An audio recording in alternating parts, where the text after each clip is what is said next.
Assalamualaikum class, this is Mohammad Hashim Zia and you guys are watching Mathflix by Hashim Zia। भाई exercise number 9.3 को solve करते हैं। Exercise number 9.3 के अंदर आपसे दो बातें आपको अपने जहनों में रखनी है। अगर आप एक्सरसाइज 9.3 का क्वेश्चन सॉल्व करना चाहते हैं तो आपको ये मालूम होना चाहिए कि फिजिबल सॉल्यूशन क्या होगा, ऑप्टिमल सॉल्यूशन क्या होगा, ऑब्जेक्टिव फंक्शन क्या होगा। फिजिबल सॉल्यूशन के बारे में आप लोग पहले ही पढ़ चुके हैं कि भाई वो पर्टिकुलर सॉल्यूशन जो कि आप जब अपनी कंस्ट्रेंट्स को, जब आप अपनी इनइक्वालिटीज को के ऊपर जब आप ग्राफ को ड्रॉ करते हैं, वो ग्राफ, वो रीजन ग्राफ का जो कि उन इनइक्वालिटीज को वेरीफाई करता है, उसको हम क्या कहते हैं? फिजिबल सॉल्यूशन कहते हैं, फिजिबल रीजन कहते हैं।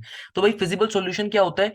वो रीजन हमारा ग्राफ के ऊपर जो हमारी कंस्ट्रेंट्स को या फिर हमारी इनइक्वालिटीज को क्या करे, वेरीफाई कर रहा हो, उसको हम कहते हैं अपना फिजिबल सॉल्यूशन। बहुत सिंपल सी बात है, ये सारी बात हम एक्सरसाइज 9.2 9.1 में पढ़ चुके हैं। फिजिबल सॉल्यूशन क्या होता है हम एक्सरसाइज 9.2 में भी बना चुके हैं, 9.1 में भी बना चुके हैं। जो सबसे लास्ट के अंदर हम बनाते थे ना कि फिजिबल सॉल्यूशन का होना, फिजिबल सॉल्यूशन का मतलब फिजिबल रीजन, वो रीजन जो कि आपकी कंस्ट्रेंट्स के ऊपर आपकी इनइक्वालिटीज को वेरीफाई करे, उनके ऊपर वो प्लॉट हो रहा हो, उसको हम क्या कहते हैं? फिजिबल सॉल्यूशन कहते हैं।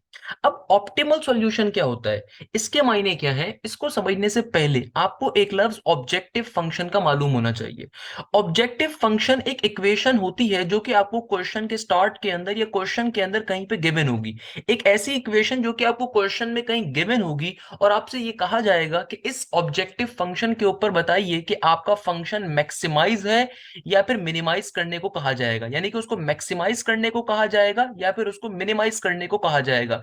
आपको एक सिंपल सी इक्वेशन दे दी जाएगी, आपको एक इक्वेशन दे दी जाएगी कोई भी, और आपसे कहा जाएगा कि भाई अपने फिजिबल सॉल्यूशन के ऊपर, इस ऑब्जेक्टिव फंक्शन के ऊपर आपने इधर मैक्सिमाइज करना है, इधर मिनिमाइज करना है। तो भाई मैक्सिमाइज या मिनिमाइज करने के लिए हम जिस पैटर्न को यूज करते हैं वो पैटर्न कहलाता है ऑप्टिमल सॉल्यूशन का, यानी कि हम जिस मेथड को यूज करते हैं वो मेथड कहलाता है ऑप्टिमल सॉल्यूशन का। बेसिकली आप करेंगे ये कि आप जो फिजिबल कॉर्नर्स अपने निकाल लेंगे, यानी कि वो जो हम अपने कॉर्नर्स या पॉइंट्स फाइंड आउट कर लेते हैं आंसर के अंदर, उन पॉइंट्स को हम बारी बारी अपने ऑब्जेक्टिव फंक्शन की इक्वेशन में प्लॉट करेंगे। अगर तो क्वेश्चन में कहा होगा कि मैक्सिमम का आंसर चाहिए तो हम देखेंगे कि भाई मैक्सिमम आंसर किस में मिल रहा है, वो मैक्सिमम आंसर हमारा करेक्ट आंसर होगा। नहीं तो मिनिमाइज का कहा हुआ होगा तो हम देखेंगे सबसे लोएस्ट आंसर किस में मिल रहा है, तो हमारा लोएस्ट आंसर होगा। ये कहलाता है, ये मेथड कहलाता है ऑप्टिमल सॉल्यूशन का। देखो इसमें परेशान होने की बिल्कुल जरूरत नहीं है, बहुत सिंपल सा पार्ट है, बहुत सिंपल सा कॉन्सेप्ट है फिजिबल सॉल्यूशन का। फिजिबल सॉल्यूशन क्या होता है? वो पर्टिकुलर रीजन जिसके ऊपर हमारी तमाम कंस्ट्रेंट्स, हमारी इनइक्वालिटीज के ऊपर ग्राफ प्लॉट करने पे रीजन जो हमारे पास ऑब्टेन्ड होता है ना भाई, जो लास्ट एक्सरसाइज में भी हम कर रहे थे। और फिर हम क्या निकाल लेते थे? अपने फिजिबल पॉइंट्स निकाल देते ना, फिजिबल कॉर्नर्स जिनका नाम हमने दिया हुआ होता था। तो उन कॉर्नर्स को आपने, क्वेश्चन में एक इक्वेशन गिवन होगी जिस इक्वेशन का नाम होता है ऑब्जेक्टिव फंक्शन इक्वेशन, उसमें प्लॉट करके इधर मैक्सिमाइज का फंक्शन निकालते हैं, इधर मिनिमाइज का निकालते हैं, और इस मेथड को हम कहते हैं ऑप्टिमल सॉल्यूशन मेथड। अभी जब हम क्वेश्चन को देखेंगे तो आपको सारी बातें क्लियर हो जाएंगी, परेशान होने की जरूरत नहीं है। आइए जरा बात को समझते हैं। फॉर एग्जाम्पल आपकी किताब का क्वेश्चन नंबर 1 का पार्ट नंबर 1 जरा चेक करिएगा। क्वेश्चन नंबर 1 का पार्ट नंबर 1 हमसे क्या कह रहे हैं? कहते हैं मैक्सिमाइज करो, यानी कि आपको एक ऑब्जेक्टिव फंक्शन गिवन है, आपसे क्या कहा जा रहा है? मैक्सिमाइज करो, मैक्सिमाइज करो। ओके। और आपसे आगे क्या कहा जाता है? आपको फंक्शन क्या गिवन है? आपको फंक्शन गिवन है z is equal to equation x comma y equal to के बाद 10x प्लस का 11y। ये जो चीज आपको गिवन है, ये क्या गिवन है? ये आपको ऑब्जेक्टिव फंक्शन गिवन है। और आपको साथ में इनइक्वालिटीज या कंस्ट्रेंट जो गिवन है वो कौन कौन सी गिवन है? आपको सिंपल तरीके से एक कंस्ट्रेंट गिवन है 2x प्लस का 3y lesser than equal to 8, और दूसरी कंस्ट्रेंट क्या गिवन है? दूसरी कंस्ट्रेंट गिवन है 6x प्लस का 3y, 6x प्लस का 3y और लेसर देन इक्वल टू 10। आपको एक कंस्ट्रेंट गिवन है। पूरे क्वेश्चन नंबर 1 का क्वेश्चन एक ही है, solve the following linear programming problems by graphical method when x is greater than equal to 0 and y is greater than equal to 0। अब देखो जरा बात को समझते हैं। हमें क्वेश्चन क्या गिवन है? हमें क्वेश्चन के अंदर सिंपल तरीके से हमें कंस्ट्रेंट्स गिवन है, कंस्ट्रेंट के मायने इनइक्वालिटीज ही होते हैं, भी परेशान होने की जरूरत नहीं है, सही है ना। और आपको एक ऑब्जेक्टिव फंक्शन गिवन है। तो सबसे पहला स्टेप क्या होगा? आप क्वेश्चन को एक दफा एज इट इज उतार दीजिए कि भाई ऑब्जेक्टिव फंक्शन की हेडिंग डाल के जो इक्वेशन होती है ये हमारी ऑब्जेक्टिव फंक्शन है। तो आपने सबसे पहले इसको डिफाइन कर देना है कि ऑब्जेक्टिव फंक्शन क्वेश्चन में क्या गिवन है। भाई ऑब्जेक्टिव फंक्शन क्वेश्चन में हमें गिवन है z is equal to 10x plus का 7y। और क्या कहा जा रहा है, we have to maximise this particular objective function. हमें क्या करना है, इस ऑब्जेक्टिव फंक्शन को मैक्सिमाइज करना है। तो आप सिंपल तरीके से इस जुमले को भी लिख सकते हैं कि भाई हमें क्या करना है, वी हैव टू मैक्सिमाइज। तो आप सिंपल इसके आगे लिख दीजिए मैक्सिमाइज करना है, कोई मसले की बात नहीं, यानी कि हमें क्या करना है, इसको मैक्सिमाइज करना है। तो हमने सिंपल तरीके से इसको लिख दिया मैक्सिमाइज। सही है ना मेरे प्यारे बच्चों। अब देखो आपको जो इनइक्वालिटीज गिवन है उनको बारी बारी एक बार उतार लेते हैं। हमारी पहली इनइक्वालिटी क्या आ रही है, 2x प्लस का 3y lesser than equal to 8। और दूसरी इनइक्वालिटी क्या है हमारे पास, दूसरी इनक्वालिटी हमारे पास आ रही है 6x प्लस का 3y lesser than equal to 10। अब अगेन सबसे पहले नंबर के ऊपर फिजिबल कॉर्नर्स फाइंड करने तक का काम वही पुराना एक्सरसाइज 9.2 जितना होगा। इस एक्सरसाइज में कोई नई चीज नहीं है, कोई मुश्किल चीज नहीं है, बहुत आसान सी एक्सरसाइज है। खाली जो नई चीज है वो बहुत छोटी सी है। तो पहला जो काम है वो बिल्कुल वही बेसिक काम है कि भाई ये आपने पहली कंस्ट्रेंट जो है, पहली इनक्वालिटी जो गिवन है उसको इक्वेशन 1 कह दिया, दूसरी वाली इनक्वालिटी को इक्वेशन नंबर 2 कह दिया। हमने सिंपल तरीके से इसके ऊपर अपने ग्राफ को प्लॉट करना है। वही सेम कॉन्सेप्ट है कि सबसे पहले नंबर के ऊपर क्या करेंगे, पॉइंट्स को फाइंड आउट कर लेंगे। पॉइंट्स को फाइंड आउट करने के लिए जाहिर सी बात है, इसको इक्वल टू के साइन पे कन्वर्ट करेंगे तो ये क्या बन जाएगा, ये हो जाएगा 2x प्लस का 3y इक्वल टू 8। यहां से पॉइंट की वैल्यू कैसे निकालेंगे, पहले x इंटरसेप्ट ले लेंगे। x इंटरसेप्ट के मायने क्या होते हैं, x इंटरसेप्ट के मायने होते हैं y की वैल्यू को जीरो प्लॉट करवाना, है ना भाई। x इंटरसेप्ट क्या होता है, y की वैल्यू को जीरो प्लॉट करवाना। तो ये क्या बन जाएगा, ये हो जाएगा 2x इज इक्वल टू 8। तो x की वैल्यू किसके बराबर आ जाएगी, 2 4 जार 8, x की वैल्यू आ गई 4 के बराबर। तो आपको पॉइंट क्या मिल गया, यहां से पॉइंट आपको मिल गया 4,0 के बराबर। पॉइंट क्या मिल गया आपको, 4,0 के बराबर। इसी तरीके से हम लोग क्या करेंगे, फिर y इंटरसेप्ट को यूज करेंगे। y इंटरसेप्ट के ऊपर अपनी वैल्यू को फाइंड कर लेंगे। बिल्कुल एक्सरसाइज नंबर 9.2 जैसा काम है, स्टार्टिंग का काम में कोई मुश्किल चीज नहीं है, बिल्कुल सेम काम होगा। y इंटरसेप्ट क्या होता है, x की वैल्यू को जीरो प्लॉट करवाना। तो जब x की वैल्यू जीरो होगी तो इक्वेशन क्या आ जाएगी, 3y इज इक्वल टू 8। तो y की वैल्यू किसके बराबर आ जाएगी, 8 डिवाइडेड बाई 3 के बराबर। तो दूसरा पॉइंट यहां से क्या मिल जाएगा, 0,8 डिवाइडेड बाई 3, 0,8 डिवाइडेड बाई 3 के बराबर। ओके, ये काम भी कर लिया। अब क्या करेंगे, अब जो दूसरी वाली इक्वेशन गिवन है उससे भी पॉइंट्स की वैल्यूज को फाइंड कर लेंगे। सिंपल तरीके से पॉइंट की वैल्यू फाइंड करने के लिए क्या काम करते हैं भैया, पॉइंट की वैल्यू फाइंड करने के लिए इसको इक्वल टू के साइन में कन्वर्ट कर लेंगे। अब सबसे पहले एक्स इंटरसेप्ट को प्लॉट करेंगे। तो मेरे प्यारे शागिर्दों, एक्स इंटरसेप्ट क्या होता है, एक्स इंटरसेप्ट होता है वाई की वैल्यू को जीरो प्लॉट करना, है ना भाई। तो क्या बन जाएगा, ये हो जाएगा 6x इज इक्वल टू 10। तो x की वैल्यू किसके बराबर आ जाएगी, 10 डिवाइडेड बाय 6 के। तो 2 5 जार 10, 2 3 जार 6। तो x की वैल्यू क्या आ गई, 5/3 के बराबर। x की वैल्यू किसके बराबर आ गई, 5 डिवाइडेड बाय 3 के बराबर। तो पॉइंट क्या मिल गया यहां से, 5 divided by 3 comma 0, 5 divided by 3 comma 0। इसी तरीके से y इंटरसेप्ट निकाल लेंगे। y इंटरसेप्ट के ऊपर पॉइंट अपना फाइंड कर लेंगे। y इंटरसेप्ट क्या होता है मेरा बेटा, x की वैल्यू को जीरो प्लॉट करना। क्या होता है भैया, x की वैल्यू को जीरो प्लॉट करना। सिंपल तरीके से क्या बन जाएगा, ये हो जाएगा हमारे पास simply 3y is equal to 10। तो हमारे पास यहां से y की वैल्यू किसके बराबर आ जाएगी, 10 डिवाइडेड बाई 3 के बराबर आ जाएगी। सही है ना भैया। तो आपको यहां से पॉइंट क्या मिल जाएगा, ये आ जाएगा 0,10 डिवाइडेड बाई 3। चूंकि इस वाले क्वेश्चन के अंदर सिर्फ दो इनइक्वालिटीज ही हैं, तो हमने दोनों इनइक्वालिटी से अपने पॉइंट्स को फाइंड आउट कर लिया। अब क्या काम करेंगे, वही सेम काम करेंगे ग्राफ को फाइंड करने का। देखो भाई, यहाँ पे आपको पास एक पॉइंट है 4,0, एक है 0,8/3, एक है 5/3,0 और एक क्या आ रहा है 0,10/3। तो आप जल्दी से अपने पॉइंट्स को लिख लीजिए, क्या क्या पॉइंट्स आ रहे हैं भाई। 8 डिवाइडेड बाई 3 किसके बराबर होता है, कैलकुलेटर में डाल के चेक कर लीजिए। 8 डिवाइडेड बाई 3 होता है यानी कि 2.6 होता है। और 5 डिवाइडेड बाई 3 क्या होता है, इसको भी चेक कर लीजिए, ये होता है तकरीबन 1.66 के बराबर। और 10 डिवाइडेड बाई 3 किसके बराबर होता है, ये बराबर होता है 3.33 के। तो जल्दी से आपने अपनी इन पॉइंट्स को जो है ना, जो आपको यहाँ पे फ्रैक्शन में वैल्यूज गिवन थी, आपने उनको अपनी आसानी के लिए डेसिमल में कन्वर्ट करके लिख लेना है। छोटा सा पेंसिल से लिख लीजिए ताकि आपके लिए ग्राफ बनाने में आसानी हो जाए। अब ग्राफ बनाने के ऊपर कैसे जाएंगे, देखो एक्सरसाइज 9.1 9.2 में सारी बातें बहुत डिटेल में सिखाई हुई हैं। तो सेम पैटर्न के ऊपर ग्राफ बनाने के ऊपर जाएंगे जल्दी से। तो आइए ग्राफ बनाने पे चलते हैं। मुझे इन पॉइंट्स को देख के एक बात तो अंदाजा हो रही है कि भाई एक्स के अंदर सबसे बड़ी वैल्यू 4 जा रही है और वाई में सबसे बड़ी वैल्यू 3.3 जा रही है। यानी कि हमें ग्राफ के अंदर स्केलिंग जरा बड़े लेवल की रखनी होगी। तो मैं जल्दी से जरा जो है ना ग्राफ पैटर्न लेकर आ जाता हूँ, ग्राफ वाला पैटर्न लेकर आ जाता हूँ ताकि आप लोगों के लिए आसानी हो जाए। अब देखो भाई, ग्राफ बनाने पे जब जाएंगे तो सिंपल तरीके से मैं यहाँ पे अपना ग्राफ पेपर ले आता हूँ भैया। हम जल्दी से अपना एक्स और वाई के ऊपर लाइनें ड्रॉ कर देते हैं। कहाँ गया भाई हमारा स्केल, ये रहा हमारा स्केल। एक्स और वाई के ऊपर जल्दी से अपनी लाइनें ड्रॉ कर लेते हैं। ये मैंने जल्दी से जो है ना ग्राफ को पेपर के ऊपर यहाँ पे ग्राफ को प्लॉट कर दिया आप लोगों की आसानी के लिए, क्योंकि मैंने एक्सरसाइज नंबर 9.2 9.1 में हम लोगों ने पहले ही सीखा हुआ है ग्राफ बनाते कैसे हैं। तो अगर आप में से किसी बच्चे ने वीडियो नहीं देखी तो पहले काइंडली वो वीडियो देख ले, ताकि ग्राफ बनाने का तरीका समझ में आ जाए, सही है ना भाई। तो चूंकि देखो हमारे पास ये पॉइंट जो है ये पॉइंट छोटे पॉइंट्स हैं, इसलिए मैंने क्या किया यहाँ पे दो स्मॉल डब्बे को एक यूनिट के बराबर कंसीडर किया है। स्केल लिखना सबसे ज्यादा जरूरी है, स्केल यहाँ पे आप लिख दीजिए, क्योंकि एक्स और वाई पे स्केल हम लोगों ने सेम कंसीडर किया है, तो मैं इसको ऐसे करके भी लिख सकता हूँ। x and y on x and y axis on x and y axis on x and y axis on x and y axis.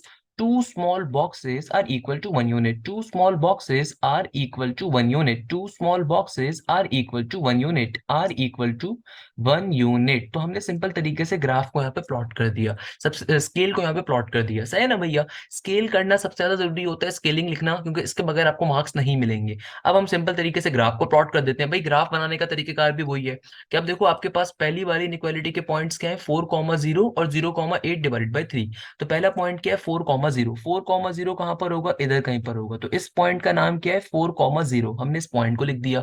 दूसरा पॉइंट क्या है 0,8 डिवाइडेड बाई 3, और 8 डिवाइडेड बाई 3 होता क्या है 2.6। तो देखो ये चीज इसलिए लिखी जाती है ताकि आपको आसानी हो जाए, 8 डिवाइडेड बाई 3 का मतलब क्या 2.6। तो 0,8 डिवाइडेड बाई 3 कहां पर होगा, इधर कहीं पर होगा। देखो ये 2 है ये 3 है, तो 2.5 यहाँ पर है, 2.6 कहां पर होगा, इससे थोड़ा सा आगे। तो ये वाला जो पॉइंट है इसका नाम क्या होगा 0,8 डिवाइडेड बाई 3। आपने सिंपल तरीके से पॉइंट्स को जब बना दिया, अब आप ग्राफ को आप यहाँ पे सिंपल तरीके से लाइन को ड्रॉ कर देते हैं। तो भाई देखो सिंपल तरीके से हमारे पास ये जो लाइन आ गई ये इधर से ऐसे करके आ जाएगी, सही है ना भाई। सिंपल तरीके से ये लाइन आ गई हमारे पास, इसको मैं यहाँ से भी थोड़ा सा एक्सटेंड कर देता हूँ ताकि आसानी हो जाए। अब अगली वाली लाइन को बना लेते हैं। अगली लाइन क्या है हमारे पास, उसको ड्रॉ कर लेते हैं भैया। अगली लाइन हमारे पास क्या आ रही है, जल्दी से उसको बना लेंगे। ओके, तो भैया देखो हमारे पास नेक्स्ट लाइन पॉइंट क्या आ रहा है, हमारे पास नेक्स्ट पॉइंट आ रहा है 5/3, देखो भाई 5/3, का मतलब क्या 1.6, 5/3, का मतलब क्या 1.6, तो भाई 1.5 इधर है, तो जाहिर सी बात है 1.6 इधर कहीं पर होगा, है ना भाई। ये 5/3 यानी कि 1.6, इधर होगा। इस पॉइंट का नाम लिख लीजिए 5/3, ये पॉइंट कौन सा है, ये पॉइंट है हमारे पास 1/1.6, क्योंकि 5/3 किसके बराबर होता है 1.6 के बराबर होता है। तो इस वाली छोटी सी ब्लू में मैंने चीज लिखी हुई है ना, इसको अपने पास पेंसिल से लिख लीजिएगा हमेशा। इससे क्या होगा आपको आइडिया हो जाएगा 5/3 का मतलब क्या है। अब देखो दूसरा पॉइंट क्या है 0,10/3, और 10/3 क्या होता है 3.3 होता है। तो भाई देखो 3 ये रहा 4 ये रहा, 3.3 कहां पर होगा मेरा बेटा, 3.3 लगभग यहाँ पर कहीं पर होगा, 3.3 कहां पर होगा यहाँ पर कहीं पर होगा। तो इस पॉइंट की वैल्यू भी लिख लीजिए। इस पॉइंट की वैल्यू क्या है हमारे पास 0,10/3। इस पॉइंट की वैल्यू क्या है 0,10/3। जल्दी से यहाँ पे ग्राफ प्लॉट कर लेते हैं, यहाँ पे की वैल्यू को बना लेते हैं, यानी कि जल्दी से यहाँ पे ग्राफ प्लॉट कर लेते हैं। सिंपल तरीके से हम लोगों ने क्या कर लेना है, यहाँ पे अपने पर्टिकुलर लाइन को ड्रॉ कर लिया। सिंपल तरीके से अपनी लाइन को यहाँ पे हम लोगों ने ड्रॉ कर लिया। इसको थोड़ा सा नीचे से भी एक्सटेंड कर देंगे ताकि आसानी हो जाए, इसको थोड़ा सा नीचे से भी एक्सटेंड कर दिया। ओके भाई, अब हम लोगों ने क्या काम करना होता है, सिंपल तरीके से इन लाइंस के ऊपर इनकी कंस्ट्रेंट्स को इनइक्वालिटीज को लिख दिएगा। तो पहली कंस्ट्रेंट क्या है 2x + 3y lesser than equal to 8। तो पहली वाली कंस्ट्रेंट क्या है 2x + 3y lesser than equal to 8, और दूसरी वाली कंस्ट्रेंट क्या आ रही है 6x + 3y lesser than equal to 10। 6x + 3y lesser than equal to 10, 6x + 3y lesser than equal to 10। तो हमने सिंपल तरीके से अपनी कंस्ट्रेंट्स को फॉर्म कर लिया। अब क्या करते हैं भैया, जब ग्राफ को प्लॉट कर लिया तो थर्ड स्टेप क्या होता है, अपने फिजिबल रीजन को फाइंड करना है। तो थर्ड स्टेप के ऊपर मूव करेंगे। थर्ड स्टेप हमारा क्या होता है, फाइंडिंग द फिजिबल रीजन।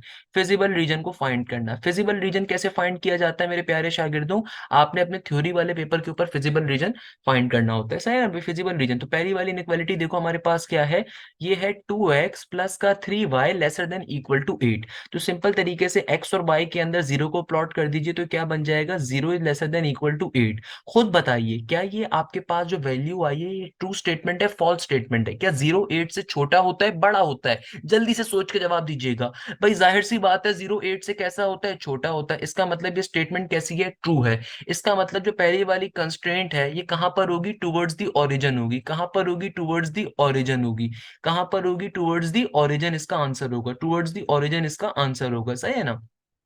देखो भाई दूसरी वाली कंस्ट्रेंट क्या है, दूसरी वाली कंस्ट्रेंट है हमारे पास 6x प्लस का 3y lesser than equal to 10। तो इसके अंदर भी जब x और y की वैल्यू को आप जीरो प्लॉट करोगे, x और y की वैल्यू को जब जीरो प्लॉट करोगे तो क्या बन जाएगा, 0 is lesser than equal to 10। सोच के जवाब दीजिएगा क्या ये स्टेटमेंट सही है गलत है। आप तमाम लोग बोलेंगे सर बिल्कुल सही है, इसका मतलब ये स्टेटमेंट भी कैसी है, ट्रू है। इसका मतलब क्या हुआ, इसका आंसर भी कहां पर होगा, टूवर्ड्स दी ओरिजिन होगा, टूवर्ड्स दी ओरिजिन होगा। तो अब देखो भाई, अब अपना आंसर फिजिबल रीजन कैसे निकालेंगे।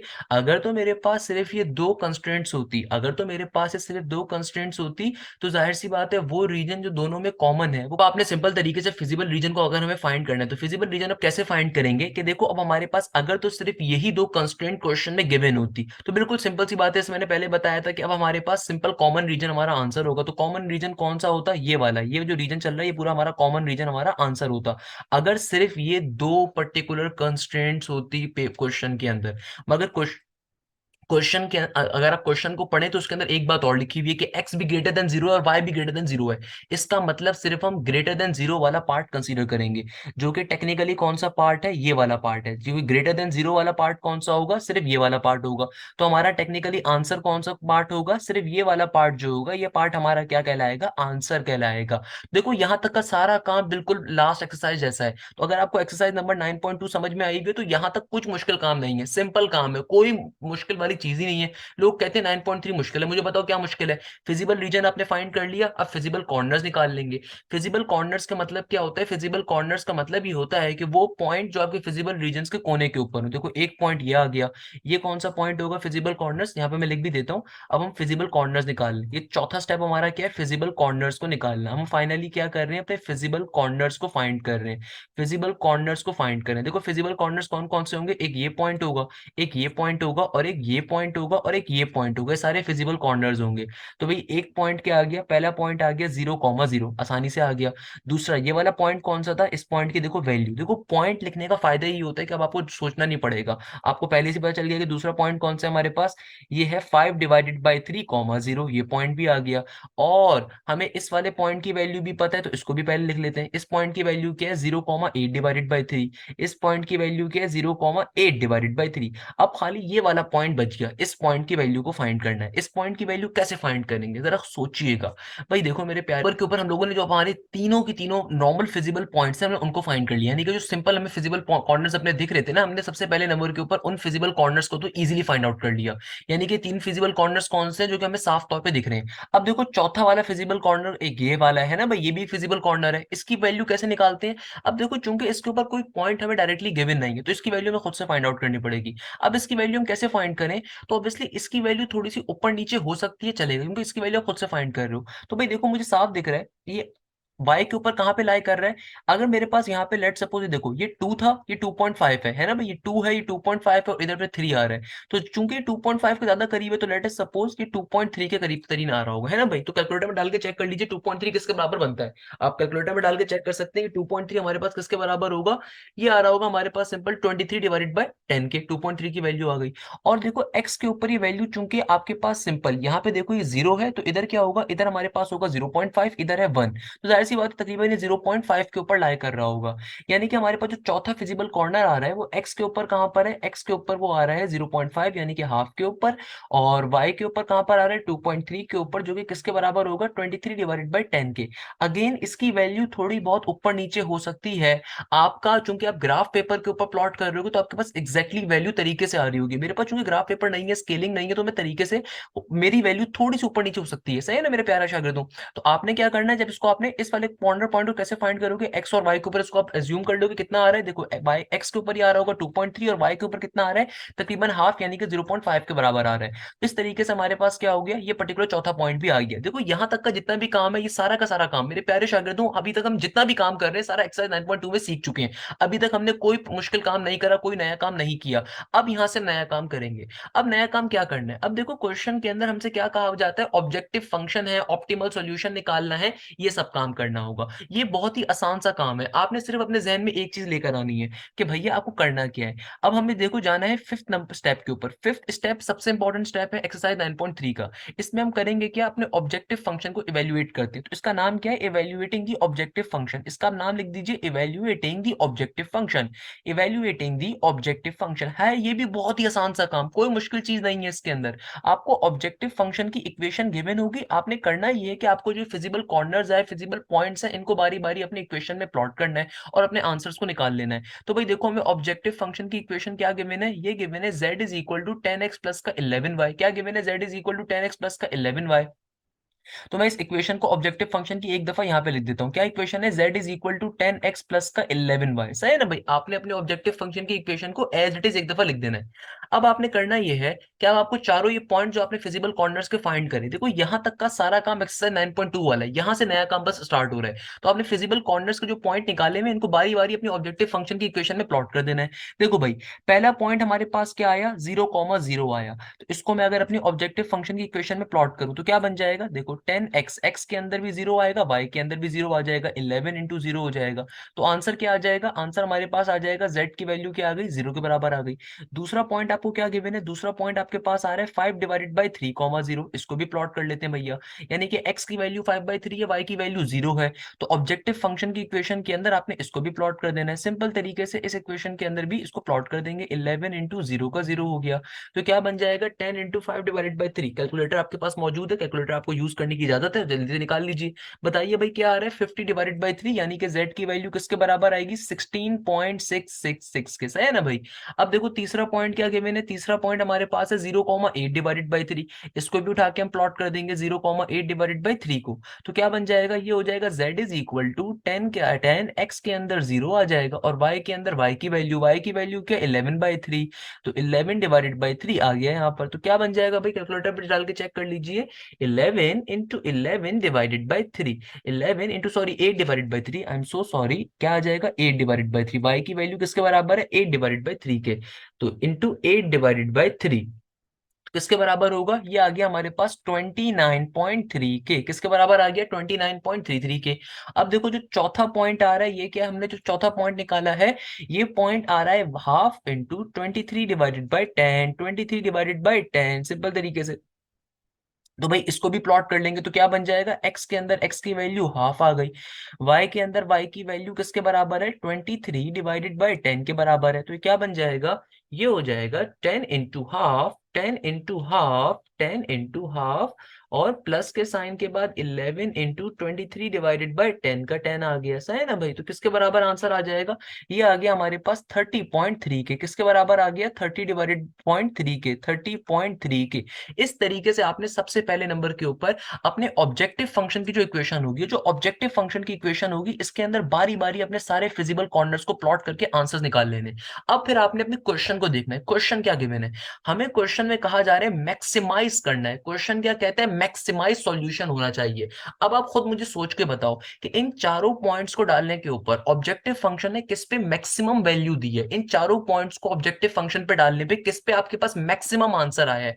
आप तमाम लोग बोलेंगे सर देखिए मैक्सिमम आंसर जो हमें इन चारों में से मिल रहा है वो 30.3 का मिल रहा है, और ये किस पॉइंट के ऊपर आया है, इस वाले पॉइंट के ऊपर अचीव हो रहा है। तो लिखेंगे कैसे, यानी कि इन चारों फिजिबल कॉर्नर्स को डालने के ऊपर मैक्सिमम फंक्शन किसके ऊपर मिल रहा है, इस पॉइंट के ऊपर हमें अचीव हुआ मैक्सिमम फंक्शन। तो लिखेंगे कैसे, इसको लिखेंगे आप लोग ऐसे, नाउ द ऑप्टिमल सॉल्यूशन। इसको आप स्टेप नंबर 6 कह सकते हैं, now the optimal solution. Optimal solution की हेडिंग डाल के कि भाई ऑप्टिमल सॉल्यूशन। ऑप्टिमल सॉल्यूशन का मतलब क्या होता है, परफेक्ट सॉल्यूशन जो कि हमें अचीव हो गया। और चूंकि इस क्वेश्चन में मैक्सिमम का फंक्शन था तो हमने क्या लिखेंगे, hence the maximum value of objective function, hence the maximum value of objective function, hence the maximum value of objective function, hence the maximum value of objective function।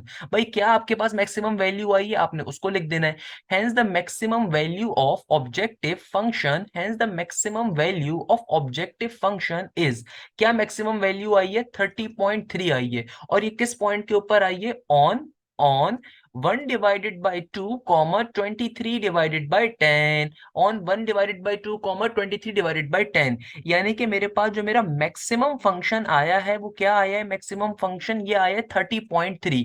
और किस point के ऊपर आया है, at x is equal to 1 divided by 2 and y is equal to 23 divided by 10। देखो ये basic चीज है, असल काम ग्राफ बनाना था, असल काम इनइक्वालिटीज को डिफाइन करना था, असल काम पॉइंट की वैल्यूज को निकालना था। जब आपने सारा काम कर लिया, सारा काम एक्सरसाइज नंबर 9.2 वाला है, खाली ये छोटा सा डिफरेंट काम आ रहा है। और ये डिफरेंट काम क्या है कि आपको ऑब्जेक्टिव फंक्शन की इक्वेशन हलवा बना के यहाँ पे दी हुई है, आपने सिंपल तरीके से उसके अंदर अपने पॉइंट्स को प्लॉट करना है और फिर आपने देखने क्वेश्चन में मांगा हुआ क्या, अगर क्वेश्चन में मैक्सिमम फंक्शन मांगा हुआ है तो जो सबसे मैक्सिमम वैल्यू होगी वो हमारा आंसर होगी, और जिस पॉइंट के ऊपर होगी वो भी हमारा पॉइंट आंसर के तौर पे कंसीडर होगा। तो इस तरीके से हमने अपना ऑप्टिमल सॉल्यूशन निकाल लिया। अब हम अपना एक छोटा सा काम कर सकते हैं, और वो छोटा सा काम क्या करेंगे कि भाई अगर आपसे एग्जामिनर कह रहे हैं कि वेरीफाई भी करके बताओ, लेट सपोज सेवेंथ स्टेप क्या होगा, वेरीफाई द ऑप्टिमल सॉल्यूशन। कि भाई अगर मैं कहता हूं कि मुझे वेरीफाई करना है अपने ऑप्टिमल सॉल्यूशन को, तो वेरिफिकेशन कैसे की जाती है, ये भी बड़े मजे का काम है। कि भाई अगर एग्जामिनर आपसे कह रहे हैं कि वेरिफिकेशन करनी है हमें ऑप्टिमल सॉल्यूशन की,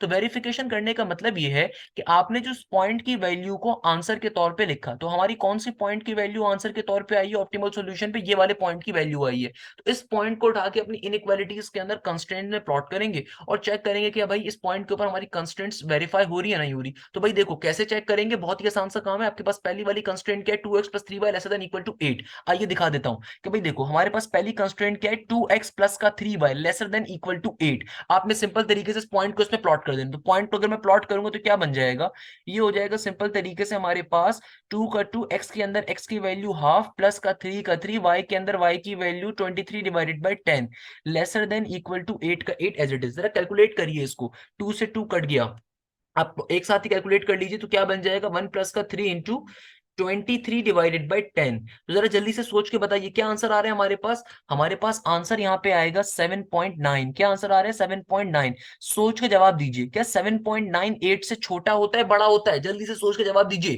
क्या 7.98 से छोटा होता है बड़ा होता है। आप तमाम लोग बोलेंगे सर छोटा होता है, इसका मतलब ये वाली कंस्ट्रेंट वेरीफाई कर गई है, इस पॉइंट के ऊपर वेरीफाई कर रही है। दूसरी कंस्ट्रेंट क्या है हमारे पास, देखो भाई दूसरी कंस्ट्रेंट हमारे पास है, दूसरी कंस्ट्रेंट का है हमारे पास 6x प्लस का 3y lesser than equal to 10। दूसरी कंस्ट्रेंट क्या है, 6x प्लस का 3y lesser than equal to 10। इसके ऊपर भी हमने इस पॉइंट को वेरीफाई करवा लेना है। तो 6 का 6 एज इट इज, x की वैल्यू क्या है 1 डिवाइडेड बाई 2, y की वैल्यू क्या है 23 डिवाइडेड बाई 10 जो हमने फाइंड कर ली, 23 divided by 10 lesser than equal to 10 का 10 एज इट, कैलकुलेटर में डाल के चेक कर लेंगे, 6 इंटू 1/2 एज इट इज का एज इट इज।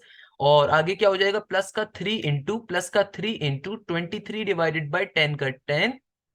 और इसका आंसर क्या आ गया, देखो आंसर क्या आ रहा है हमारे पास यहाँ पर भी 9.9 आ रहा है। सोच के जवाब दीजिए, क्या 9.9 10 से छोटा होता है बड़ा होता है, सर छोटा होता है, इसका मतलब ये स्टेटमेंट भी वेरीफाई हो गई। इसका मतलब फाइनली हमारा पूरा का पूरा पॉइंट क्या हो गया, वेरीफाई हो गया। तो आप लास्ट में क्या लिख सकते हो, hence all the constraints are verified, hence all the constraints are verified, hence all the constraints are verified. तो इस तरीके से देखो हमारा क्वेश्चन क्या हो गया, सॉल्व हो गया। इस तरीके से हमारा क्वेश्चन क्या हो गया, सॉल्व हो गया। देखो भाई मैं पूरा क्वेश्चन दोबारा रिपीट कर देता हूँ और किसी बच्चे को प्रॉब्लम हो रही है, मेरे प्यारे शागिर्दों, एक्सरसाइज नंबर 9.3 बहुत ही आसान सी एक्सरसाइज है।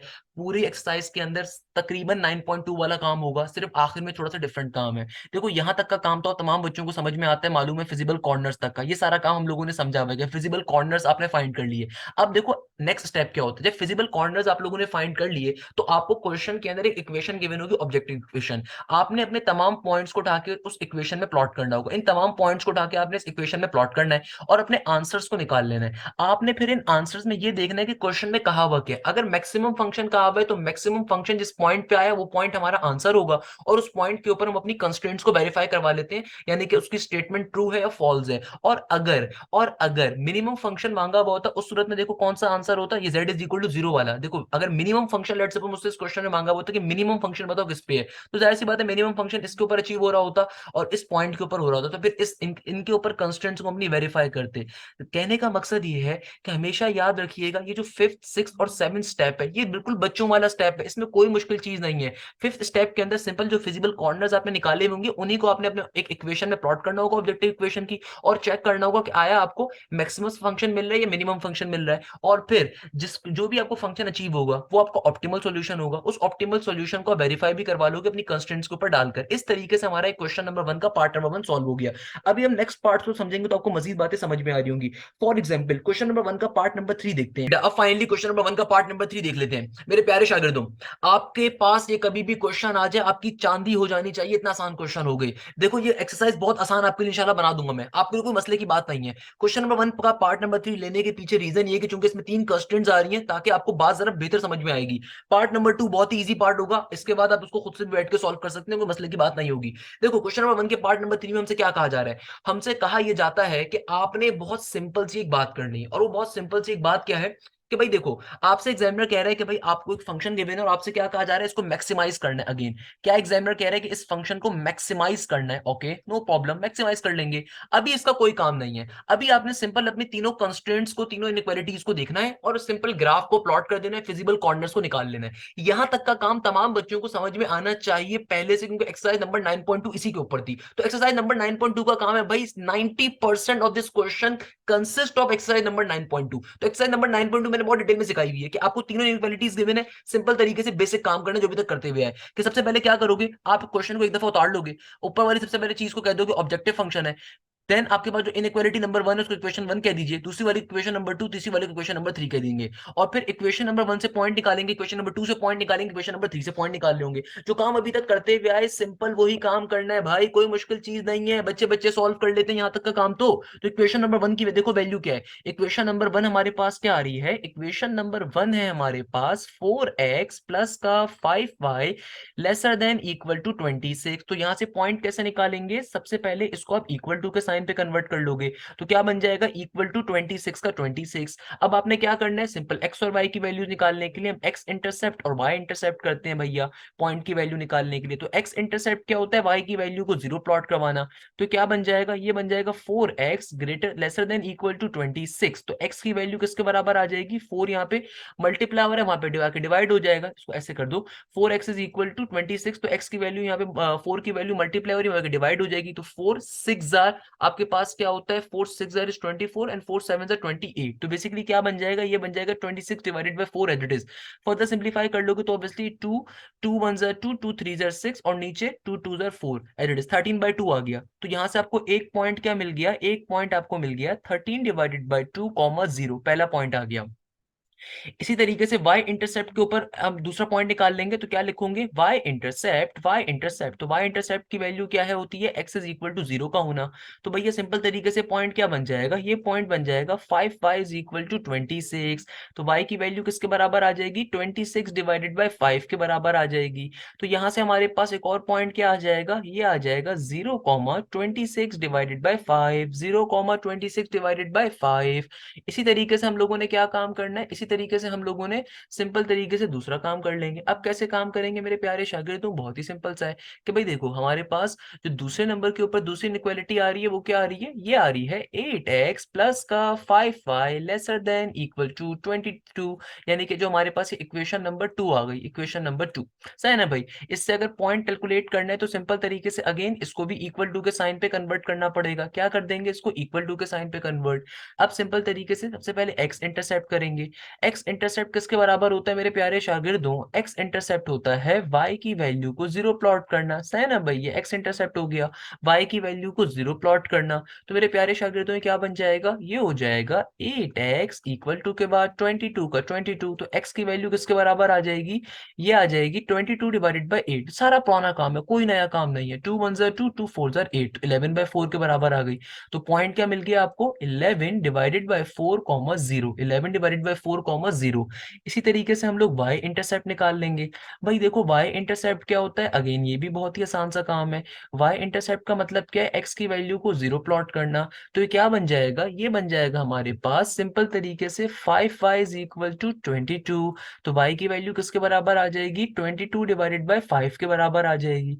तो यहाँ से पॉइंट क्या आ जाएगा, 0,22 डिवाइडेड बाय 5, 0,22 डिवाइडेड बाय 5 के बराबर आ जाएगा।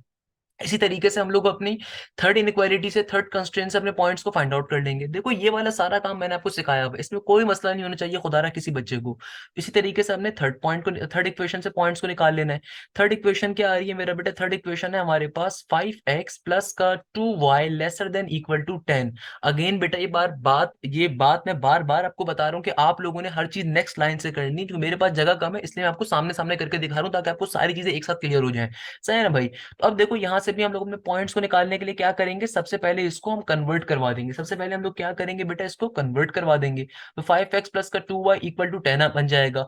एक्स इंटरसेप्ट की वैल्यू अगर फाइंड करनी है तो भाई एक्स इंटरसेप्ट क्या होता है? एक्स इंटरसेप्ट होता है y की वैल्यू को जीरो प्लॉट कर देना। तो y की वैल्यू को जीरो प्लॉट करके एक्स इंटरसेप्ट निकाल लेंगे, तो क्या बन जाएगा? ये हो जाएगा 5x इज इक्वल टू 10। तो x की वैल्यू किसके बराबर आ जाएगी? 10/5 के, यानी कि x की वैल्यू किसके बराबर आ जाएगी? 2 के। तो पॉइंट क्या आ जाएगा हमारे पास? पॉइंट आ जाएगा 2,0 के बराबर। इसी तरीके से y इंटरसेप्ट की वैल्यू फाइंड कर लेंगे। y इंटरसेप्ट क्या होगा? y इंटरसेप्ट होगा हमारे पास सिंपल तरीके से x की वैल्यू का जीरो प्लॉट करना। तो मेरे प्यारे शागिर्दों ये क्या बन जाएगा? ये हो जाएगा हमारे पास simply 2y is equal to 10। तो y की वैल्यू किसके बराबर आ जाएगी? 5 के बराबर आ जाएगी। तो हमारे पास सिंपल तरीके से यहाँ पे पॉइंट क्या बन गया? ये बन जाएगा 0,5 के बराबर। क्या बन जाएगा? 0,5 के बराबर बन जाएगा। इस तरीके से हमने सबसे पहले यहां तक का काम कर लिया। अब आपने ग्राफ को प्लॉट करना होगा, जल्दी से चेक कर लेते हैं। 13.2 क्या होता है भाई? 13.2 का मतलब ये है 6.5 होता है, छोटा सा मैंने यहाँ पे लिख दिया। और 26 डिवाइडेड बाय 5 का मतलब क्या है? इसका मतलब ये है 26/5 का 5.2 होता है। और 11 डिवाइडेड बाय 4 किसके बराबर होता है? ये होता है 2.75 के, 2.75 के। और 22 डिवाइडेड बाय 5 किसके बराबर होता है? जल्दी जल्दी से इसको आप लिख सकते हैं ताकि ग्राफ बनाना आसान हो। 4.4 के। सही है ना भाई? यानी कि मुझे एक चीज इन पॉइंट्स पॉइंट्स को देख के साफ पता चल रही है कि मेरे जो मैक्सिमम वैल्यू आ रही है एक्स की, वो 7 या 6.5 तक जा रही होगी। और वाई की मैक्सिमम वैल्यू क्या होगी? 5.2 तक जा रही होगी। सही है ना भाई? यानी कि ग्राफ निस्बतन छोटा ही बन रहा होगा। तो आइए जल्दी से ग्राफ को प्लॉट कर लेते हैं। भाई मैंने आप लोगों की आसानी के लिए पहले ग्राफ के जो है ना बेसिक स्ट्रक्चर ड्रॉ कर दिया। अब सिंपल तरीके से हम ग्राफ को प्लॉट कर देते हैं। यहाँ पे बिल्कुल लास्ट एक्सरसाइज की तरह का कॉन्सेप्ट है। भाई देखो, हमारे पास सबसे पहला पॉइंट क्या गिवन है यहाँ पे? 13/2, 0। क्या पॉइंट है भाई? 13/2 किसके बराबर होते हैं? 6.5 के, यानी कि 6.5, 0। ओके, कोई मसले की बात नहीं है। भाई देखो 6.5 यहाँ पर कहीं पे लाई कर रहा होगा, 6 यहाँ पर है, 7 यहाँ पर, तो बीच में क्या होगा? 6.5। तो इसका नाम क्या होगा? 13/2, 0। इसी तरीके से हमारे पास दूसरा पॉइंट क्या आ रहा है? दूसरा पॉइंट आ रहा है 0,26/5। 26/5 का मतलब क्या है? 5.2। इसको भी ड्रॉ कर देते हैं भाई। 0,26/5 तो क्या है? 5.2। तो 5.2 थोड़ा सा ऊपर होगा, तो यहाँ जाहिर सी बात है थोड़ा सा ऊपर होगा, तो ऑब्वियसली ग्राफ थोड़ा बाहर जा रहा है मेरे। कोई मसले की बात नहीं, क्योंकि मेरे पास तो ऑब्वियसली प्रॉपर ग्राफ पेपर थोड़ी है मेरा बेटा। तो यहाँ पे इसका नाम क्या रख सकते हैं हम लोग? 0,26/5। ओके। तो मैं यहाँ पे सिंपल इस लाइन को ड्रॉ कर देता हूँ। सिंपल तरीके से हमारे पास क्या हो जाएगी? ये वाली लाइन ड्रॉ हो जाएगी। तो भाई कहाँ गया हमारा लाइनर? ये रहा। एंड सिंपल तरीके से यहाँ पे इस लाइन को ड्रॉ कर देंगे। तो भैया इस पॉइंट से लेके हमें जाना है इस वाले पॉइंट तक, तो हमने सिंपल तरीके से इस पर्टिकुलर लाइन को यहाँ पे ड्रॉ कर दिया। सही है ना भाई? यहाँ पे हम लोगों ने इस लाइन को ड्रॉ कर दिया, इसको थोड़ा सा एक्सटेंड कर दीजिए ताकि थोड़ा सा बड़ा हो जाए। ओके। अब दूसरे नंबर पे क्या काम करेंगे भाई? दूसरे नंबर वाला काम बहुत ही सिंपल सा है, और वो काम क्या है? सेकंड वाली इनइक्वालिटी से सेकंड वाली कंस्टेंट के पॉइंट्स को ड्रॉ कर लेंगे। एक पॉइंट है 11/4, जो कि किसके बराबर होता है? 2.75 के, यानी कि 2.75 के ऊपर हमने जाना है। किसके ऊपर हमने जाना है? 2.75 के। ओके, जल्दी से इस पे चले जाएंगे भैया। 11/4, 2.75। देखो 2.5 यहाँ पर है, तो 2.75 लगभग यहाँ पर कहीं पर होगा, है ना भाई? तो इस पॉइंट का नाम क्या होगा? इस पॉइंट का नाम होगा 11/4, 0। तो ये कौन सा पॉइंट है? 2.75। ओके। और दूसरा पॉइंट क्या है हमारे पास? वो है 0,22/5, जो कि किसके बराबर होता है? 4.4 के होता है, यानी कि 0,22/4। तो 2.4 है, 2.4। 2.4 कहां पर लाई कर, सॉरी 4.4।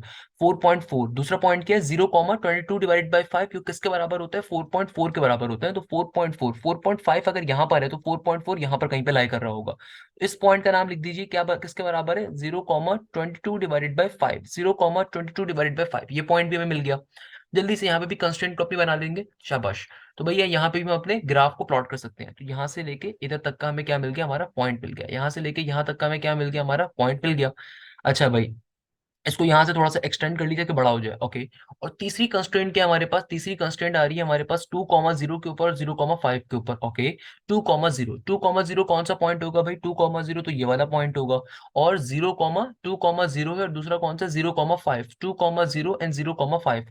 तो 2,0 नीचे था, 0,5 ये रहा, ये कौन सा पॉइंट है, 0,5 का पॉइंट आ गया। और 2,0 ये वाला पॉइंट आ गया। तो यहाँ पे भी हम अपनी सिंपल तरीके से ग्राफ को प्लॉट कर सकते हैं जल्दी से। ओके भाई, यहाँ पे जल्दी से अपने ग्राफ को प्लॉट कर लेते हैं ताकि आसानी हो जाए। अच्छा भाई, कहाँ गया हमारा ग्राफ, ये रहा हमारा ग्राफ के अंदर, इसको यहाँ पे हम सिंपल तरीके से प्लॉट कर देते हैं। ये रहा हमारा यहाँ पे, इसको यहाँ पे सिंपल तरीके से क्या हो जाएगा, ये सिंपल तरीके से यहाँ पे प्लॉट हो जाएगा, सिंपल तरीके से यहाँ पे क्या हो जाएगा, ये प्लॉट हो जाएगा। ओके। और इसको यहाँ से हम एक्सटेंड कर सकते हैं, सही है ना भाई। तो हमने क्या करा, सिंपल तरीके से हमने तीनों की तीनों लाइंस को ड्रॉ कर दिया। इनके ऊपर आप इनकी इक्वेशंस को लिख दीजिए ताकि आपकी आसानी हो जाए। तो इनकी इक्वेशंस क्या कहती है हमारे पास, पहली वाली लाइन की इक्वेशन है ऑब्वियसली, पहली वाली लाइन की इक्वेशन थी 4x प्लस का 5y lesser than equal to 26। दूसरी वाली जो लाइन थी हमारे पास, उसकी कंस्ट्रेंट थी 8x प्लस का 5y lesser than equal to 22, 8x plus का 5y lesser than equal to 22। और तीसरी वाली कंस्ट्रेंट की इक्वेशन क्या आ रही है, तीसरी वाली कंस्ट्रेंट की हमारे पास इक्वेशन है 5x प्लस का 2y, 5x प्लस का 2y lesser than equal to 10। तो हमने सिंपल तरीके से इसकी कंस्ट्रेंट्स को भी फॉर्म लिख दिया, सही है ना भाई। हमने तमाम की तमाम ग्राफ्स के ऊपर अपनी जो हमारी इनकी जो लाइंस बनी है, लाइंस के ऊपर इनकी इंडिविजुअल कंस्ट्रेंट्स को लिख दिया। अब स्टेप नंबर 3 के ऊपर जाएंगे। स्टेप नंबर 3 सबसे आसान स्टेप होता है कि भाई फिजिबल रीजन को फाइंड करना। क्या नाम होता है इसका, फिजिबल रीजन को फाइंड करना। तो भाई देखो, सिंपल तरीके से हमारी एक कंस्ट्रेंट की वैल्यू क्या है, एक कंस्ट्रेंट है हमारे पास 4x प्लस का 5y lesser than equal to 26, 4x plus का 5y lesser than equal to 26। दूसरी वाली कंस्ट्रेंट है हमारे पास 8x प्लस का 5y, 8x प्लस का 5y lesser than equal to 22। और फाइनली तीसरी कंस्ट्रेंट की वैल्यू क्या है, 5x प्लस का 2y, 5x प्लस का 2y lesser than equal to 10। सबसे भाई हमें क्या फाइंड करना है, अपना फिजिबल रीजन फाइंड करना है। तो एक्स और वाई की जगह पे जब 0 0 पुट कर दिया जाएगा, एक्स और वाई की जगह पे अगर हम 0 0 पुट कर देंगे, तो जाहिर सी बात है यहाँ पे भी क्या आ जाएगा, 0 is lesser than equal to 26। तो ये स्टेटमेंट कैसी है हमारे पास, ये ट्रू स्टेटमेंट है। इसी तरीके से सेकंड वाली के अंदर भी ट्रू स्टेटमेंट हमें मिल रही होगी क्योंकि लेसर देन इक्वल टू का सिंबल है। तो जाहिर सी बात है जब मैं एक्स और वाई की वैल्यू को 0,0 प्लॉट करूंगा, तो यहाँ पे भी क्या आ जाएगा, 0 is lesser than equal to 22 के बराबर आ जाएगा। इसका मतलब ये स्टेटमेंट भी कैसी होगी, ट्रू होगी। इसी तरीके से यहाँ पे भी जब मैं फाइनली अपना 0,0 पुट करूंगा एक्स कॉमा वाई की जगह के ऊपर, तो मेरे पास फाइनली ये क्या बन जाएगा, ये बन जाएगा 0 is lesser than equal to 10 के बराबर। तो ये स्टेटमेंट भी कैसी होगी हमारे पास, ट्रू होगी। यानी कि तीनों स्टेटमेंट कैसी आ गई हमारे पास, ट्रू आ गई है। तीनों की तीनों स्टेटमेंट कैसी हैं, ट्रू हैं। इसका मतलब टुवर्ड्स द ओरिजिन आंसर होगा। तो हमारा आंसर कौन सा होगा, टुवर्ड्स द ओरिजिन वाला। मगर क्वेश्चन के अंदर अगर आप क्वेश्चन को देखें, ओरिजिनली क्वेश्चन के अंदर एक चौथी स्टेटमेंट आपको क्या गिवन थी, x is greater than 0 and y is greater than 0। इसका मतलब क्या है, हम सिर्फ वो रीजन कंसीडर करेंगे जो कि हमारे पास कौन सा है, पॉजिटिव वाला। तो हमारा आंसर कौन सा रीजन होगा भाई, हमारा आंसर होगा ये जो सिर्फ पॉजिटिव वाला रीजन है। ये पूरा का पूरा रीजन क्या होगा हमारा, एक्चुअली में आंसर कंसीडर होगा। यानी कि ये जो पूरा का पूरा हमारा रीजन आ रहा है, ये हमारा क्या कहलाएगा, फिजिबल रीजन कहलाएगा। तो इस रीजन को फाइनली हम क्या कह सकते हैं, अपना फिजिबल रीजन कह रहे होंगे। तो ये जो पूरा रीजन आ गया हमारे पास, ये क्या आ गया, हमारा फिजिबल रीजन आ रहा होगा। तो ये हमारे पास रीजन क्या आ गया, फिजिबल रीजन आ गया। सिंपल चीज है, देखो यहाँ तक का सारा काम आप लोगों ने समझा हुआ है, इसमें कोई मुश्किल चीज नहीं है, कोई इसमें पंगे वाली चीज नहीं है। ये सारी बातें आप लोगों को समझ में आनी चाहिए, हम लोगों ने सारी बातें एक्सरसाइज नंबर 9.2 के अंदर समझी हुई थी। फिजिबल रीजन आ गया। अब फिजिबल कॉर्नर्स निकालें, तो फिजिबल कॉर्नर्स कैसे निकाले जाएंगे, फिजिबल रीजन के कोने के पॉइंट्स। देखो एक पॉइंट ये होगा, एक पॉइंट ये होगा, एक पॉइंट ये होगा, तीन पॉइंट्स तो हमारे कंफर्म हो गए। एक पॉइंट यहां से अचीव होगा तो उसको हम बाद में भी निकाल लेते हैं, सही है ना भाई। एक पॉइंट यहां से कहीं से अचीव हो रहा होगा। तो आइए जरा अपने पॉइंट्स को देख लेते हैं, कौन कौन से पॉइंट्स बन रहे होंगे जल्दी से भैया। तो भाई देखो, हमारे पास एक पॉइंट तो हमारा फिजिबल कॉर्नर्स के आ गए। तो हमारा स्टेप नंबर 4 क्या है, फिजिबल कॉर्नर्स। हमारे फिजिबल कॉर्नर्स कौन कौन से होंगे, स्टेप नंबर 4 क्या कहता है, फिजिबल कॉर्नर्स को फाइंड करना, फिजिबल कॉर्नर्स को निकालना, फिजिबल कॉर्नर्स को फाइंड करना। तो भाई देखो, एक पॉइंट तो हमारा 0,0 है, एक पॉइंट तो हमारा क्या है, 0,0, ये वाला पॉइंट आ गया। एक पॉइंट हमारा ये वाला होगा, ये वाला पॉइंट क्या था, 2,0 था। तो एक पॉइंट हमारे पास क्या आ गया, 2,0 होगा फिजिबल कॉर्नर। एक पॉइंट क्या आ गया, 2,0 आ गया। इसी तरीके से हमारे पास ये एक पॉइंट क्या होगा, 0,22 डिवाइडेड बाई 5 है। एक पॉइंट क्या है, 0,22 डिवाइडेड बाई 5 है। तो एक पॉइंट हमारे पास ये आ गया। और अब जो एक पॉइंट फाइंड करना है उसको चेक कर लेते हैं। भाई देखो, ये वाला जो पॉइंट है मैं खुद से फाइंड करना पड़ेगा, तो आइए चेक कर लेते हैं।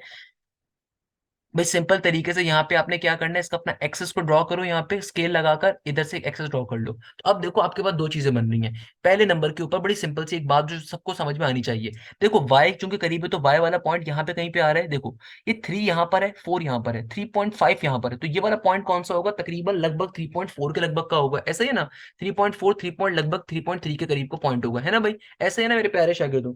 ये वाला जो पॉइंट हमारे पास आ रहा है ये कौन सा आ रहा है, ये पॉइंट हमारे पास आ रहा है 3.3 के लगभग वाला। ये जो पॉइंट है हमारे पास ये कौन सा पॉइंट होगा, 3.3 वाला, क्योंकि देखो 3 यहाँ पर है, 3.5 यहाँ पर है, बिल्कुल दरमियान का पॉइंट है। तो इसका मतलब क्या है, 3.3 का पॉइंट होगा, 3.3 का, यानी कि 10/3 कह लो, या फिर इसको आप 3/3 भी कह सकते, 33/10 भी कह सकते हो इस पॉइंट को। 3.3 को कैलकुलेटर में डाल के चेक कर लो किसके बराबर आ रहा है, 33/10 के बराबर आ रहा है।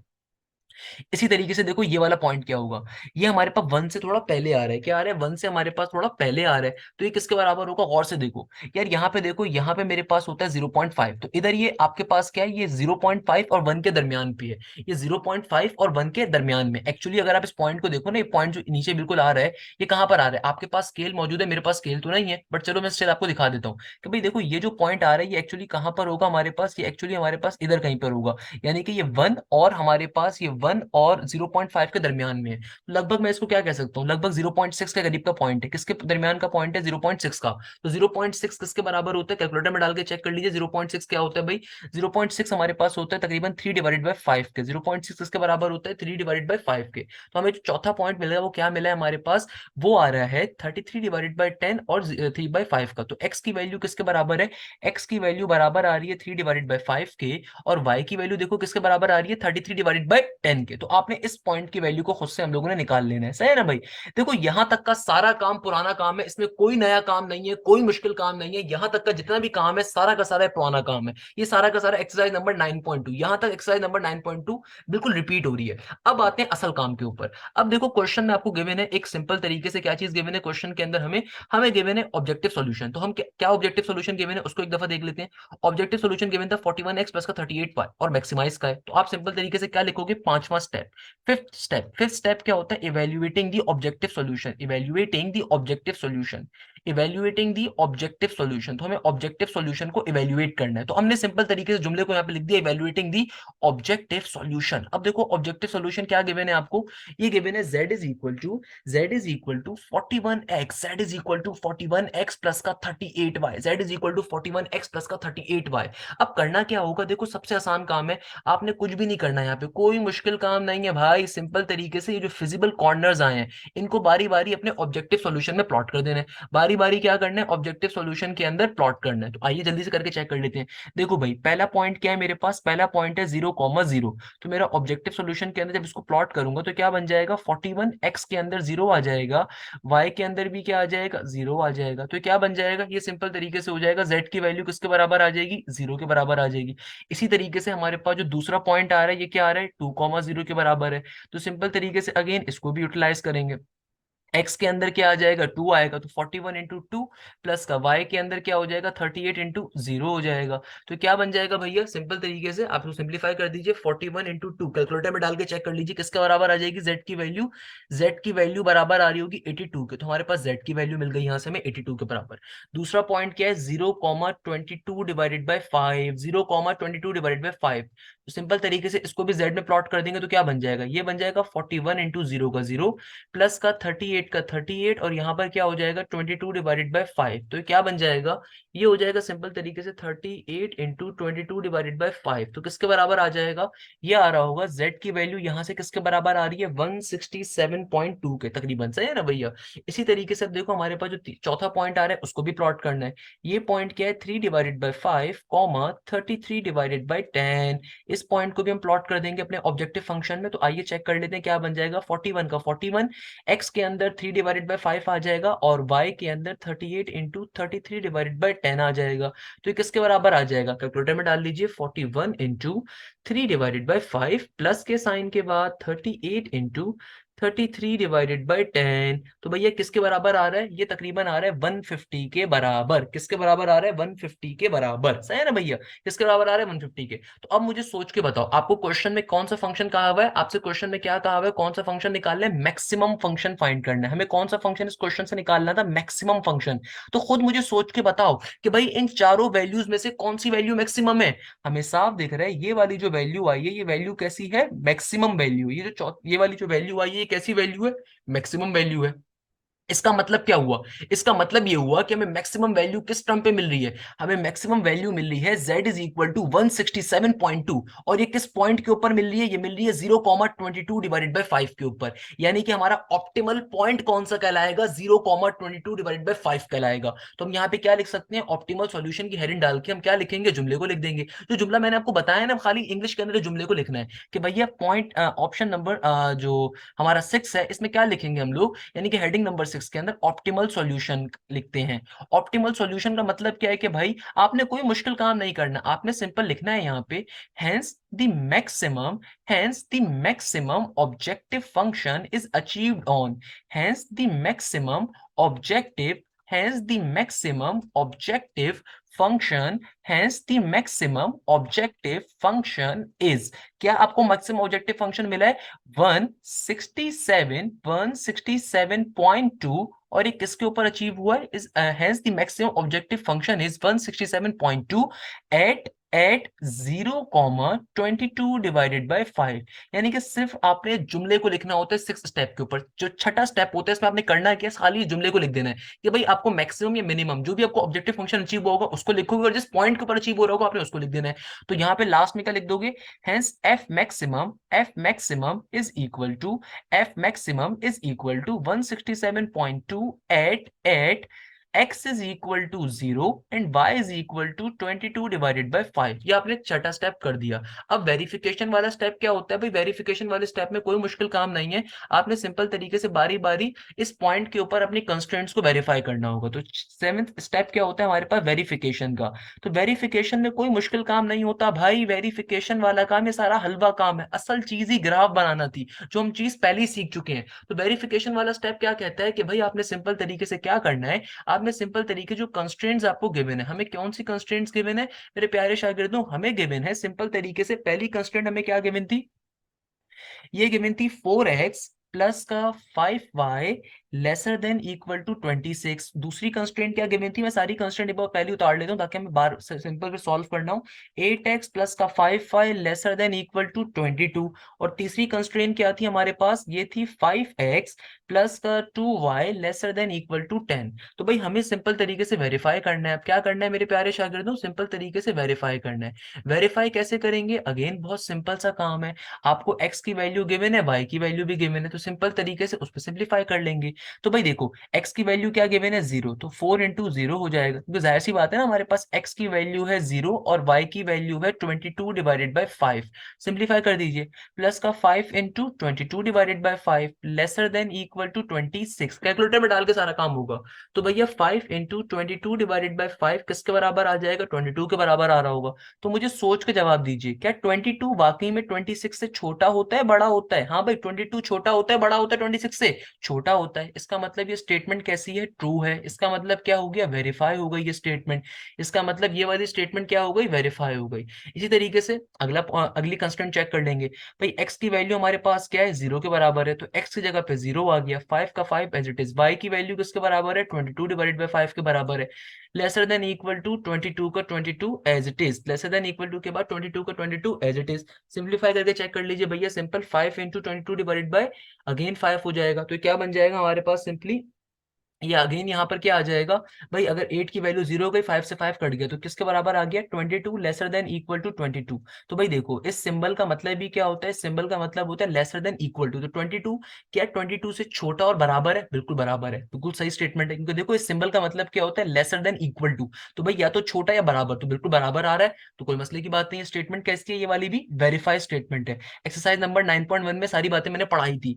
इसी तरीके से हमारे पास जो हमारी थर्ड स्टेटमेंट आ रही है, क्या आ रही है? 5x माइनस का 2y less than equal to 10। तो इसके अंदर भी x की जगह पे क्या पुट कर देंगे, 0 पुट कर देंगे, और y के अंदर हम y की वैल्यू को पुट कर देंगे। y की वैल्यू किसके बराबर है, 22 डिवाइडेड बाय 5 के बराबर है। y की वैल्यू किसके बराबर है मेरा बेटा, 22 डिवाइडेड बाय 5 के बराबर है, lesser than equal to 10 as it is. देखो 5 इंटू 0 तो खत्म हो गया, यहाँ पे क्या बन जाएगा, 2 इंटू 22 डिवाइडेड बाय 5 किसके बराबर आ जाएगा, ये आ जाएगा यहाँ पे 8.8 के बराबर, 8.8 के बराबर। जरा सोच के जवाब दीजिएगा, क्या 8.8 बाकी 10 से छोटा होता है कि बड़ा होता है? भाई हम सबको ये बात मालूम है 8.8 10 से छोटा होता है, इसका मतलब ये स्टेटमेंट भी क्या हो गई, वेरीफाई हो गई। नीचे अब लास्ट का जुमला लिख दोगे, hence all the constraint verify, hence all the constraint verify, hence all the constraint verify, hence all the constraints verify, hence all the constraints verify। इस तरीके से हमारा क्वेश्चन क्या हो गया, फाइनली सॉल्व हो गया। देखो इस पूरे क्वेश्चन के अंदर एक्सरसाइज नंबर 9.3 के अंदर कोई मुश्किल चीज नहीं है। इनफैक्ट क्वेश्चन नंबर 1 के जो बाकी क्वेश्चन है मिनिमाइज वाले, वो भी इसी पैटर्न के ऊपर सॉल्व होंगे। बस खाली वहां पे क्या होगा कि आपने मिनिमाइज करना होगा, यानी कि आप ऑब्जेक्टिव फंक्शन के अंदर वैल्यू को प्लॉट करवाएंगे, तो जहां पे जैसे हमने मैक्सिमम वाली वैल्यू उठाई है, वहां पे मिनिमम वाली वैल्यू को उठा रहे होंगे। बाकी सारी चीजें सिमिलर होंगी, बाकी सारी बातें सिमिलर होंगी, कोई मुश्किल चीज नहीं है, कोई मुश्किल बात नहीं है इसके अंदर। बहुत आसान सा देखो एक्सरसाइज है, बहुत आसान सी ये चैप्टर है।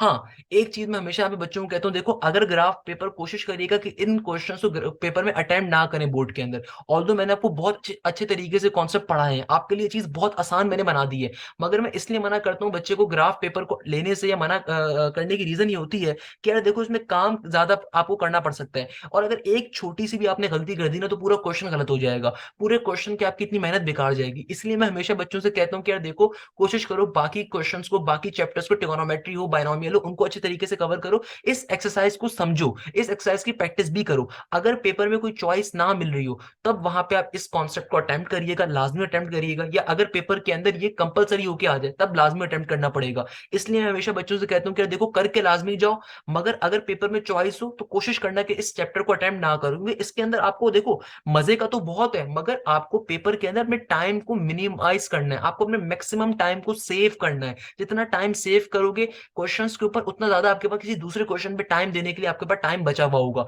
इस चीज को बस आपने जहन में रखना है। और इस तरीके से देखो हमारा कितने मजे से क्वेश्चन नंबर 1 का पार्ट 1, पार्ट 2, पार्ट 3 हो गया। पार्ट नंबर 4 सेम कॉन्सेप्ट का, पार्ट नंबर 4 और पार्ट नंबर 2 मेरी तरफ से आपको होमवर्क है। तो नेक्स्ट क्लास के अंदर part number 6, part number 7 solve कर लेंगे, मिनिमाइज वाला, और इस तरीके से पार्ट नंबर 5, 6 और 7 को सॉल्व कर रहे होंगे नेक्स्ट क्लास के अंदर। तो यहाँ पे हम लोगों ने देखो पार्ट 1, पार्ट 3 को सॉल्व कर लिया, सेम पैटर्न के ऊपर पार्ट नंबर 4 और पार्ट नंबर 2 सॉल्व होगा, वो आपका होमवर्क है। तो इस तरीके से हमारा एक कॉन्सेप्ट क्या होता है, कंप्लीट होता है। तो आज की क्लास को यहीं पे वाइंड अप करेंगे, इंशाल्लाह नेक्स्ट क्लास में आपसे मुलाकात होगी। जज़ाक अल्लाह, thank you so much. Hashim Zia signing of.